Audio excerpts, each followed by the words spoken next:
요즘은 교회 이름들이 참 아름다운 이름이 많습니다. 산성교회라고 하는 이름도 아름답지만 여러 새로운 교회들이 많이 그 이름을 자랑합니다. 서울에 가면 소풍교회가 있습니다. 대충 아시겠죠? 천상병 시인의 귀천, 나 죽으면 하늘로 돌아가리라. 돌아가서 이 세상 소풍 즐거웠다고 말하리라. 거기서 따서 소풍교회가 있습니다. 이 교회는 커피를 통해서 문화선교를 주로 많이 하고 그 지역 주민들에게 하나님 은혜를 나누어 주고 있습니다. 거기 그 교회를 개척하신 박 목사님, 지난 인도네시아 선교대회 때 한 주일 동안 오셔서 우리 모든 선교사들을 위해서 아침 저녁으로 커피를 직접 내려서 대접해 주셨습니다. 개인에게 맞추어서 커피를 내리는데 얼마나 맛이 있던지요. 그 목사님이 살아온 이야기를 해 주셨습니다. 그는 원래 부교육자를 하고 있다가 어느 날 마음에 뜻한 바가 있어서 전세를 빼가지고 전 세계를 도는 일을 시작했습니다.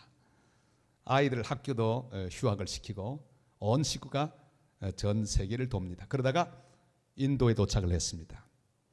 근데 그만 그 집 아들이 개에게 물렸습니다. 미친 개에게 물렸습니다. 근데 인도 의사가 하는 말이 이 미친 개 12일 만에 죽게 될 것이고 개가 죽은 지 석 달 되면 아이도 죽는다. 개가 죽으면 당신 아이도 죽는다고 하는 그런 진단을 받았어요. 그게 그런지 모르겠지만 인도 의사가 그렇게 말을 했습니다. 그때부터 무엇을 했을까요? 개를 위하여 기도했습니다. 하나님, 그 미친 개 죽지 않도록 해주십시오. 매일매일 개를 축복하면서 간절히 기도했는데 기적적으로 미친 개가 죽지 않았습니다. 아들이 어떻게 됐을까요? 아들도 역시 석 달 뒤에 죽지 않았습니다. 건강한 몸으로 1년 동안 세계 일주를 잘 마치고 서울에 돌아와서 교회를 열었습니다. 그 교회를 통해 많은 영혼들이 주님 앞으로 돌아오고 있습니다. 여러분, 우리 인생에 우리를 무는 여러 원수들이 있습니다. 마치 미친 개처럼 우리에게 상처를 주는 그런 사람들이 있습니다. 경제적으로 해를 끼친 사람이 있습니다. 명예를 손상시킨 사람들도 있어요. 없는 말을 막 지어내어서 나의 아주 명예를 깎아내리던 사람들도 있습니다. 육체적으로 피해를 입힌 여러 종류의 원수들을 우리는 이 땅에서 만나게 됩니다. 여러분, 이런 사람들을 우리는 어떻게 처리해야 되고 또 어떻게 대해야 합니까? 요셉에게 있어서 가장 큰 상처가 무엇이었을까요? 그것은 도단에서 형님들에게 버림받아 웅덩이에 던져졌던 사건입니다. 얼마나 괴로웠을까요? 사랑할 줄 알았던 형님들이 정말 미워하고 자기를 그만 옷을 벗겨서 그 광야 웅덩이에 집어 던졌습니다. 그리고 미디안 장사꾼에게 팔아넘겼습니다. 미친 개에게 물린 상처보다 훨씬 더 컸다고 말할 수 있을 것입니다. 그런데 사실 이 고통이라고 하는 것은 물린 사람만 당하는 게 아닙니다. 만약에 다른 사람을 물었다고 할 때 이 가해자의 속에 있는 상처도 얼마나 큰지 모릅니다. 요셉의 형들은 그 죄책감 때문에 하루도 편한 날을 보내지 못했습니다. 양식을 사러 애굽에 갔을 때 애굽의 총리 대신이 그 집에 있는 베냐민 동생을 데리고 오라고 말했을 때 그들은 서로 말합니다. 봐라, 옛날에 우리가 지은 죄 때문에 이런 일을 당한다. 괴로워했습니다. 과거의 일이 생각이 났습니다. 그리고 바로 애굽의 그 총리 대신이 자기들이 죽음으로 내몰았던 동생이었다는 사실을 알고 초죽음이 되었습니다. 그러나 그들은 용서받았지요. 동생 요셉의 초청으로 아버지 야곱과 함께 애굽 땅에 돌아와서 살게 되었습니다. 그러나 마음이 편치 않았습니다. 늘 불안합니다. 용서는 받았지만은 늘 마음속으로 불안합니다. 그런데 그동안 자기들의 버팀목이 되어주었던 아버지 야곱이 죽었습니다. 큰일 났습니다. 이제 아버지가 죽었으니 자기 동생 요셉이 어떻게 나올지 전혀 예측할 상황이 아닙니다. 불안합니다.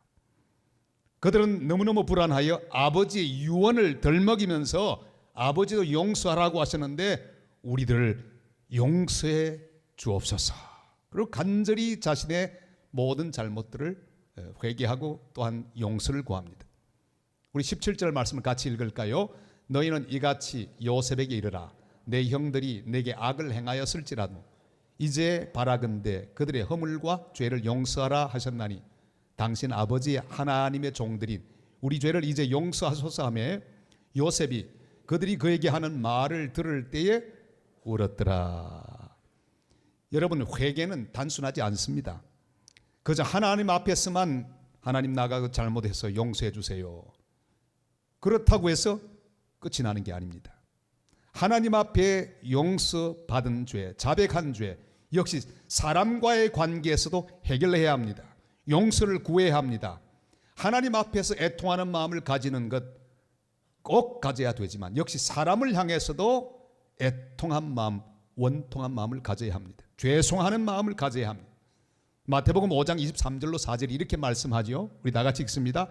그러므로 예물을 제단에 드리리다가 거기서 내 형제에게 원망 들을 만한 일이 있는 것이 생각나거든 예물을 제단 앞에 두고 먼저 가서 형제와 화목하고 그 후에 와서 예물을 드리라. 아멘. 우리 하나님은 이 둘을 다 강조하십니다. 사랑과의 관계에서도 먼저 잘못했다고 말하라, 용서를 구하라, 그리고 평화하라. 그 다음에 와서 예배를 드려야 그 예배를 받겠다고 말씀하고 계십니다.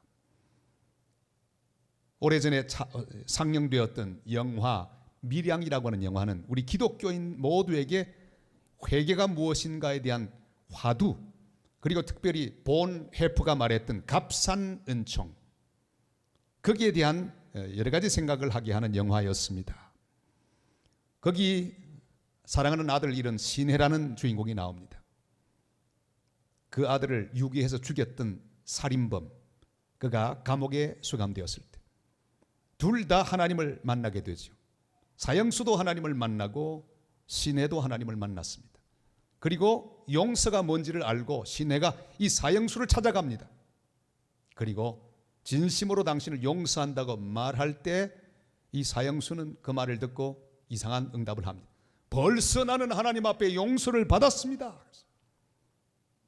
하나님 앞에 받은 용서만 생각하고 말하고 자기를 향한 부담이나 죄송함이나 사과나 용서 구함이 전혀 없는 그 모습을 보고 큰 충격을 받는 대목을 우리가 봅니다. 여러분, 우리는 용서받은 하나님의 은혜를 받은 사람입니다.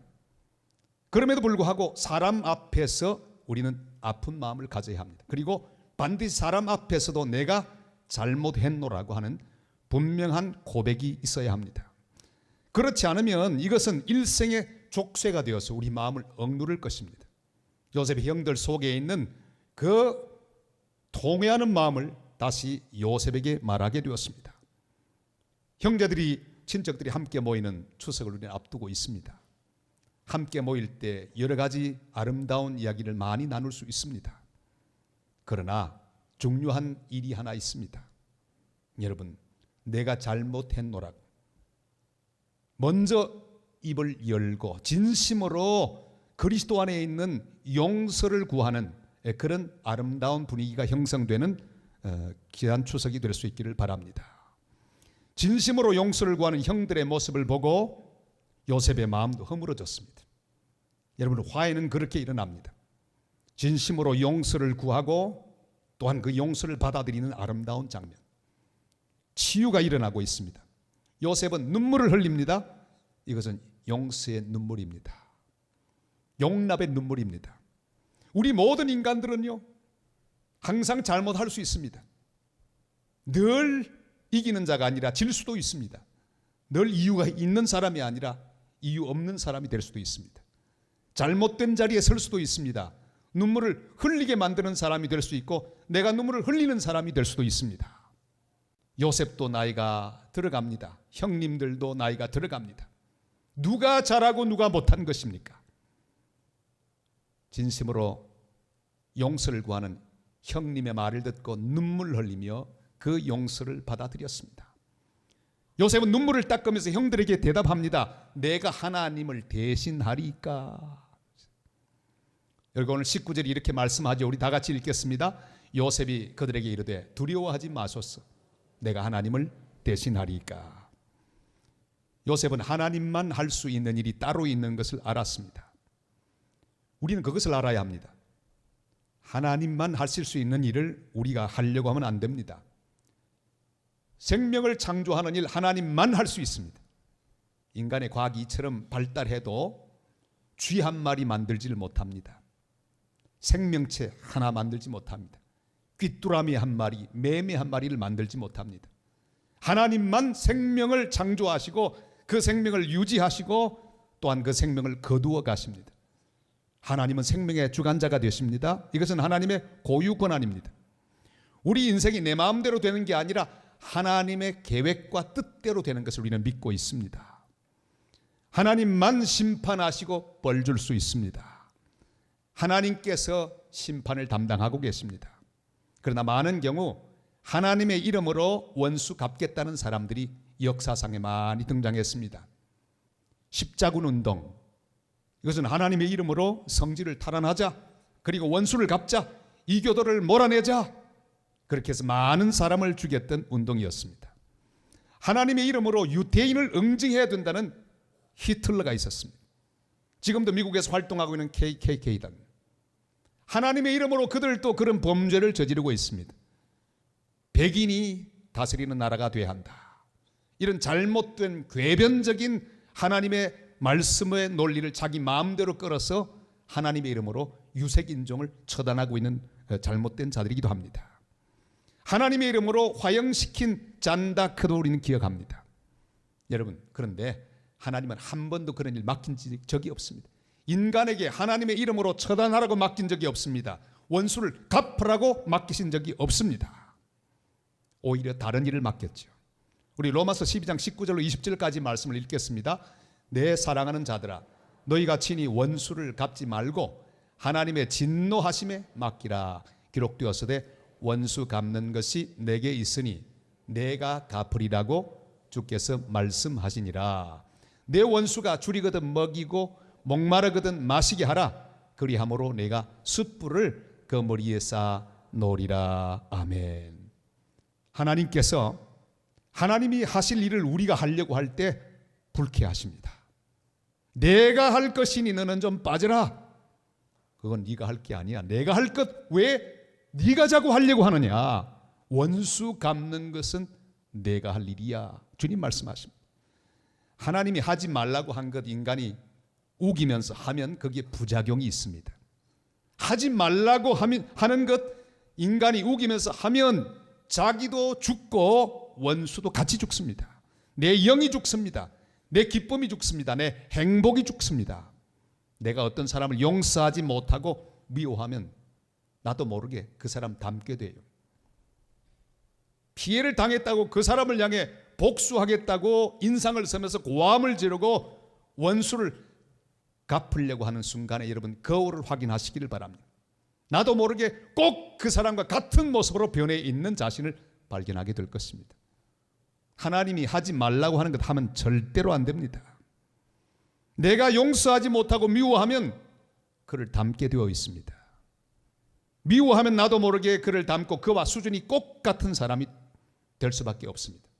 그러길래 다윗은 그토록 미운 사울에게 원수를 갚지 않았습니다. 2번씩이나 절호의 기회를 얻었습니다. 한 번만 찌르면 원수를 갚을 수 있는데도 갚지 않았습니다. 하나님께 원수 갚는 걸 다 맡겼습니다. 그럴 때 하나님께서는 다윗의 인생을 아름답게 하셨고 다윗을 영광스럽게 하셔서 그를 이스라엘의 임금으로 세워주셨습니다. 스데반도 자기를 향해 막 돌을 던지는 사람들, 그 원수들의 이글거리는 눈, 그 저주를 퍼부어대는 입술을 보지 않았습니다. 하나님 보좌 우편에서 서 계신 예수 그리스도를 바라보았습니다. 그리고 그는 천사와 같은 얼굴로, 환한 얼굴로 순교자가 되었습니다. 원수 갚는 일 우리에게 맡긴 일이 아닙니다. 그런데 우리에게 대신 맡긴 일이 따로 있습니다. 원수 갚는 것은 하나님의 일이지만 우리에게 맡긴 일은 평화를 만드는 일, 용서하는 일, 사랑을 전하는 일, 이것은 우리에게 맡겨주셨습니다. 화목과 화해를 대신 맡겨주셨습니다. 요셉은 바로 하나님을 대신하는 사람이라는 사실을 깨닫게 되었습니다. 그는 하나님의 얼굴을 바라보면서 그걸 깨닫습니다. 아하, 내가 이 일을 대신해야 되겠구나. 20절 말씀을 다 같이 읽겠습니다. 당신들은 나를 헤아려 하였으나 하나님은 그것을 선으로 바꾸사 오늘과 같이 많은 백성의 생명을 구원하게 하시려 하셨나니. 아멘. 형들을 인간적으로 보면 원수입니다. 원수 가운데 정말 지독한 원수, 우리가 흔히 쓰는 말로 말하면 왼수, 정말 왼수예요. 꿈에 나타날까 두려운 사람. 그럼에도 불구하고 믿음의 눈으로 바라볼 때 그 원수들은 하나님이 맡긴 사람들이었습니다. 하나님은 그 형들을 통해 요셉을 웅덩이에 던졌습니다. 미디안 작산꾼에게 팔아 넘겨서 애굽으로 가게 했고 보디발의 종이 되게 했고 또한 감옥에 가게 했습니다. 그러나 우리 하나님은 무수한 사람들의 기근에서부터 구원하는 일을 요셉을 통해 이루셨습니다. 하나님의 구원의 역사를 이루는 거룩한 도구를 만들어 주셨습니다. 그러니까 그런 하나님의 뜻을 이루기 위하여 하나님께서는 이 원수, 이 요셉의 형님들을 요셉의 일생에 가장 아픈 상처를 주게 하는 사람으로 맡겨주셨습니다. 사랑하는 여러분, 하나님의 뜻을 이루는 데 사용됐다면 그게 좋은 사람이든 나쁜 사람이든 그건 다 맡긴 사람이 아니겠습니까? 그러길래 버릴 사람, 구원 원수 갚을 사람이 아니라 주님이 맡긴 사람, 용서해야 할 사람, 축복해야 될 사람이 될 수밖에 없다는 사실을 그는 알았습니다. 테레사 수녀가 그런 말을 했습니다. 하나님 앞에서 우리가 받을 평가와 심판은 하나님이 맡겨주신 사람들을 얼마나 사랑했느냐에 달렸다 그랬습니다. 하나님 앞에 섰을 때 우리에게 맡겨준 사람, 우리와 관계된 사람 중에 정말 사랑스러운 사람이 있습니다. 배우자들, 가족들 다 사랑스럽습니다. 친구들 다 사랑스럽습니다. 그러나 사랑스럽지 못한 사람들도 있습니다. 나에게 아픔을 주는 사람, 아주 심한 말로 나를 모욕하는 사람, 내 주변에서 나에게 손해를 입히는 사람, 이런 요셉의 형들 같은 존재들도 얼마든지 우리 주변에 있습니다. 그러나 그 모든 사람들이 다 하나님이 맡겨주신 사람이라고 하는 믿음으로 바라보게 될 때 그들을 용서할 수 있습니다. 특별히 원수도 사랑의 대상인 것을 기억해야 합니다. 왜냐하면 그들을 통해 하나님 우리를 성장시키고 성숙시켜 주시기 때문입니다. 하나님의 뜻을 이루어 주시기 때문입니다. 원수를 통해서 총리 대신이 된 사실을 깨달은 요셉, 바로 자기가 서 있는 그 총리 대신이라고 하는 자리가 하나님을 대신하는 자리임을 깨달았습니다. 그래서 하나님을 통해서 그들을 용서했습니다. 그런데 용서만 할 뿐 아니라 그들의 자녀까지도 책임지겠다고 말했습니다. 21절이 말씀하죠. 우리 나같이 한번 봅니다. 당신들은 두려워하지 마소서. 내가 당신들과 당신들의 자녀를 기르리이다 하고 그들을 간곡한 말로 위로하였더라. 아멘. 단순히 용서하는 정도가 아닙니다. 내가 용서하노라, 그게 아니에요. 그들은 그 용서가 더 귀한 차원으로 올라가도록 했습니다.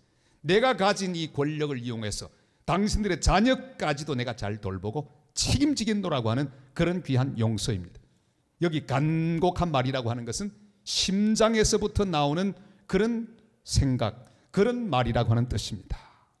다시 말하면 입만 용서하는 게 아니라 온 마음과 온 심장을 다하여 진심으로 용서할 뿐 아니라 그가 가진 모든 것을 그를 위하여 베풀겠노라고 하는 아름다운 용서의 선포입니다.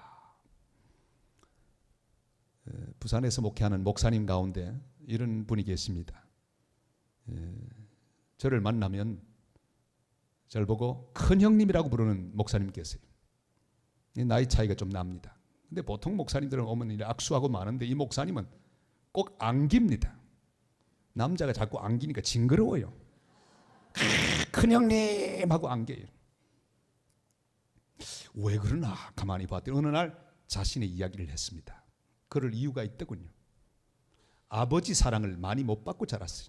어릴 때 자기 아버지가 그만 다른 여자와 바람이 나서 어머니와 자기를 버리고 먼 도시로 가서 돌아오지 않는 거예요. 버림을 받았습니다. 얼마나 상처가 컸겠습니까?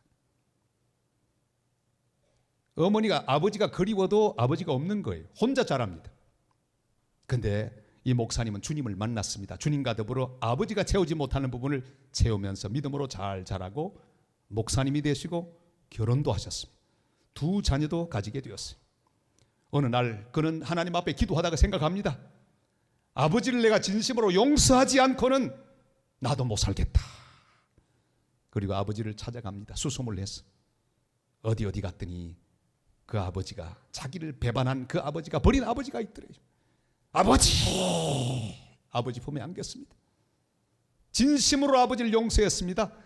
그 아버지도 진심으로 용서를 구했습니다. 아름다운 화해가 이루어졌어요. 새로운 가족이 만들어졌습니다. 참으로 놀라운 용서가 이루어졌죠. 이 목사님 마음에 기쁨이 충만했습니다.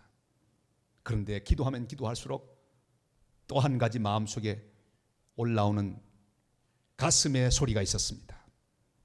이렇게 나는 사랑받지 못하고 자랐지만은 내가 가진 이 사랑을 전해야겠다. 그래서 미혼모가 버린 아이를 입양합니다. 자기 딸로 입양을 했어요. 그리고 행복하게 그 딸을 키웁니다. 얼마나 아름답게 자라는지 몰라요. 그런데 최근에 또 기도하는데 하나님이 또 감동을 자꾸 주시는 거예요. 이제는 저 다문화 가정에 버림받은 아이를 하나 또 입양해 두겠다. 그리고 형편도 넉넉하지 않은데 또 한 명을 입양했어요. 최근에 입양을 했어요. 얼마나 행복해하는지요. 저는 그 모습을 보고 은혜를 받았습니다. 아하, 이것이 용서로구나. 말로만 용서하는 게 아니라 자기가 가진 것으로 그 귀한 사랑을 할 수 있는 것으로 베풀어내고, 또한 그 사랑을 표현하고 자기가 가진 것으로 귀한 용서의 열매를 맺어 나갈 때 그것이 참 용서로구나 하는 것을 깨달았습니다. 사랑하는 여러분, 주님이 이렇게 말씀하고 계십니다. 마태복음 6장 14절로 15절 말씀 다 같이요. 너희가 사람의 잘못을 용서하면 너희 하늘 아버지께서도 너희 잘못을 용서하시려니와 너희가 사람의 잘못을 용서하지 아니하면 너희 아버지께서도 너희 잘못을 용서하지 아니하시리라. 아멘. 우리가 용서해야 합니다. 용서하되 마음 깊은 곳에서, 심장에서 우러나오는 용서를 선포하고 내가 할 수 있는 것으로 요셉처럼 자녀들도 내가 책임지겠습니다. 걱정하지 마십시오. 내가 총리 대신 된 이 권세는 모두 다 하나님을 대신하여 사랑을 베풀고 용서하고 또한 덮어주기 위한 것이니 내가 그렇게 용서하겠습니다. 이렇게 말하는 능력의 용서를 선포하고 용서를 실행하는 하나님의 사람들이 되시기를 바랍니다. 마태복음 5장 9절이 이렇게 말씀하지요. 다 같이요. 화평하게 하는 자는 복이 있나니 그들이 하나님의 아들이라 일컬음을 받을 것이며. 아멘. 요셉이 총리 대신의 자리까지 오게 된 것은 모두 좋은 사람의 도움으로 된 게 아닙니다. 오히려 원수를 통한 하나님의 섭리 때문이었습니다. 요셉이 그 자리에 온 것은 하나님이 하실 일을 대신하기 위함임을 깨달았습니다. 하나님의 구원을 전하기 위해 7년 동안의 기근에서 사람들을 구원하기 위해 그는 사용되었다는 사실을 알았습니다. 원수를 갚아도 되는 자리에 오히려 원수를 사랑하고 용서를 베풀므로 하나님이 대신 맡긴 일을 그는 다 이루었습니다. 원수의 자녀까지 자신의 가진 힘으로 잘 돌보아 주므로 하나님을 대신하여 은혜를 베풀었습니다. 그래서 자기도 살고 원수도 살렸습니다. 소풍교회 목사님은 미친 개를 위하여 기도했습니다. 개가 살아야 자기 아들도 살 수 있다고 생각하기 때문입니다. 사랑하는 성도 여러분, 하나님이 맡기시지도 않은 원수 갚는 일을 내가 직접 품고 계획하고 실행하면 원수도 죽고 나도 죽습니다. 그러나 하나님을 대신하여 용서하고 축복하고 용납하고 베풀면 원수도 살고 우리도 살아서 큰 복을 누리게 될 줄로 믿습니다. 다가오는 추석에는 하나님을 대신하는 용서의 사람, 화목의 사람, 평화의 사람으로 각 가정과 가문을 든든히 세워나가는 평화를 만드는 복된 성도들 다 되시기를 주님의 이름으로 축원합니다.